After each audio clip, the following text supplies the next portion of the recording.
नमस्कार दोस्तों, यहाँ पर राहुल गांधी जी और सोनिया गांधी जी की मुश्किलें बढ़ गई हैं पुराने केस से रिलेटेड के ऊपर एक एफआईआर लॉन्च हुई। इसमें एक 2000 करोड़ की कंपनी है, उससे रिलेटेड मामला है और इसमें 420 यानी 420 का भी केस है और इसकी जांच जो है मनी लॉन्ड्रिंग के एंगल से भी की जा रही है ईडी के द्वारा। तो आइए इसके बारे में हम जानते हैं।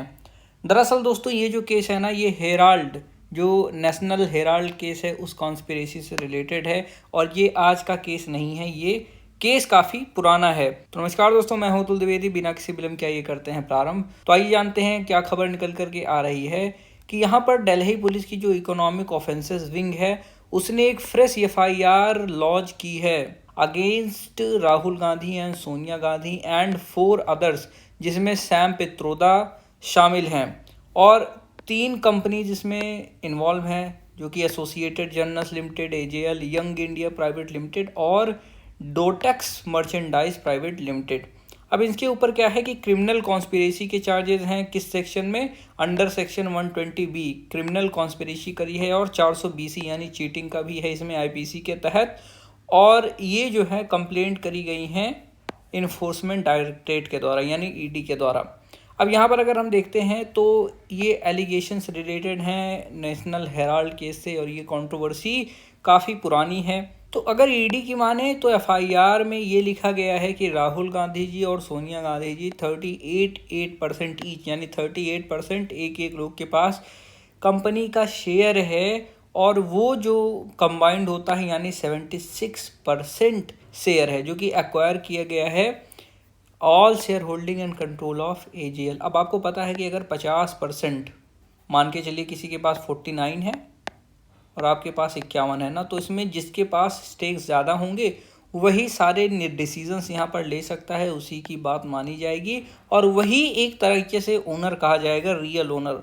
देखिए, आपने सुना होगा फाउंडर हैं इस कंपनी के ना, और ओनर जो होता है वो अलग होता है। कैसे कि ओनर वो होता है जिसका शेयर होल्डिंग ज़्यादा हो। फॉर एग्जांपल अभी जोमेटो की आईपीओ लॉन्च हुई तो आप लोगों ने देखा, ठीक है। और उसके बाद अभी जो रिसेंट में अगर आप देखेंगे लेंस कार्ड जिसने अभी अभी अपना लॉन्च किया है आईपीओ, ये पब्लिक नहीं थी तो अब पब्लिक करने जा रहे हैं।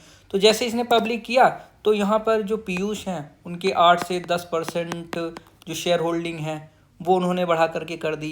तो एग्जैक्ट डेटा 8 या 10 ऐसा कुछ है, लेकिन इसमें इनका 51 नहीं है तो इनको फाउंडर कहा जाएगा। बाकी ये डिसीजंस नहीं ले सकते हैं। क्यों? क्योंकि डिसीजंस वही लेंगे जिसके पास ज़्यादा होता है। तो भारत पे के जो फाउंडर थे अस्नीर ग्रोवर, उनको भारत पे से निकाल दिया गया। क्यों? क्योंकि उनके पास डिसीजन टेकिंग जो पावर है वो नहीं थी, इन द सेंस कि उनके पास जो स्टेक है वो मेजॉरिटी में नहीं था। तो यही चीज़ आप यहाँ पर देखेंगे, यानी जिसके पास ज़्यादा मेजॉरिटी है उसी को कहा जाएगा कि वो कंट्रोल करते हैं पूरी कंपनी को। तो ये जो एजेएल कंपनी है ना दोस्तों, इसी की बात हो रही है और उस टाइम पे बताया जा रहा है कि पूरा ये जो 76% का स्टेक लिया गया है, एक नॉमिनल अमाउंट 50 लाख के आसपास लिया गया था। और real estate and other assets AJL के देखेंगे तो एस्टिमेटेड हैं वो अब तकरीबन 2000 करोड़ के। और ये कंप्लेन ये भी एलिज करती है कि जो लोन लिया गया था वो 90 करोड़ लिया गया था इंडियन नेशनल कांग्रेस के द्वारा। और एलिज दोस्तों ये भी किया जा रहा है कि 90 करोड़ इंडियन नेशनल कांग्रेस के द्वारा दिए गए थे एजीएल कंपनी को लोन के रूप में। और उसके बाद ना ये वाईआई कंपनी जो है यानी यंग इंडियन प्राइवेट लिमिटेड जो कंपनी है, फिर ये कन्वर्ट कर दिए जाते हैं इक्विटी के रूप में। जो ये 90 करोड़ हैं फिर इससे इक्विटी के रूप में कन्वर्ट किया जाता है अमाउंट को और उसमें कहते हैं कि हाँ इसकी इतनी इक्विटी हो गई है और वो इक्विटी ट्रांसफ़र कर दी जाती है इस कंपनी वाईआई कंपनी के नाम पर। और जिससे एजीएल के एसेट जो हैं वो वाईआई कंपनी को ट्रांसफ़र कर दिए जाते हैं ना। जब इक्विटी वाईआई की हो गई यानी ओनर इसमें कौन हो गया? वाईआई हो गया, जिससे गांधी जो है वो बेनिफिट होते हैं। तो ईडी ये भी क्लेम करती है कि जो ट्रांजैक्शन है वो शैम था, कि इसने डिप्राइव किया एजीएल के लेंडर्स को जो कि पब्लिक पार्टी डोनर्स थे, उनके यहाँ पे अधिकारों का हनन किया गया है और इन्होंने कंट्रोल गेन करने के लिए मनूवर किया सब्सटेंशियल एसेट्स को इलीगली, ठीक है। और इन सब की शुरुआत दोस्तों होती है 2012 में, जब सुब्रमण्यम स्वामी फाइल करते हैं इनिशियल कंप्लेंट इन एलिगेशंस के ऊपर। और इसी 2025 में ईडी ने जो फॉर्मल चार्जशीट है वो भी जारी किया हुआ था, जिसमें Sonia Gandhi as accused number 1 थी और Rahul Gandhi as accused number 2 and few others के नाम से थी। और इस बार जो एफआईआर डलही पुलिस के द्वारा लॉन्च की गई है वो और ज़्यादा मैटर्स को डीपली इन्वेस्टिगेट करने के बाद इसको मनी लॉन्ड्रिंग की तरफ भी शिफ्ट किया गया है और क्रिमिनल कॉन्स्पिरेसी और चीटिंग के चार्जेस को यहाँ पर बताया गया है कि ये एलिगेशंस हैं।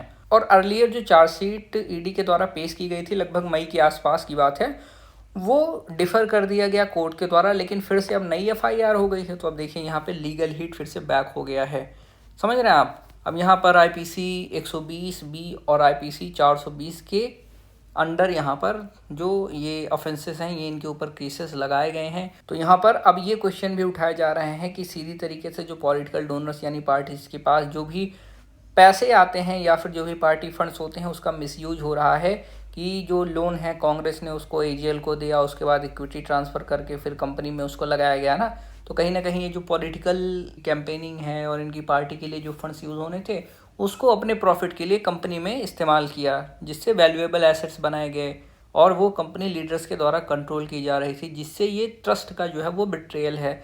और अगर पॉलिटिकल फ्रंट की बात करें तो एक मेजर रेपुटेशनल रिस्क भी यहाँ पर निकल करके आता है गांधीज और उनकी पार्टी के लिए, ठीक है। दे एलेज वैल्यूज इनवॉल्व 2000 करोड़ लाश, क्योंकि यहाँ पर जो वैल्यूज़ हैं वो 2000 करोड़ से भी ज़्यादा के एसेट्स हैं। चैनल को सब्सक्राइब कीजिए, वीडियो को लाइक कीजिए। जय हिंद, वंदे मातरम।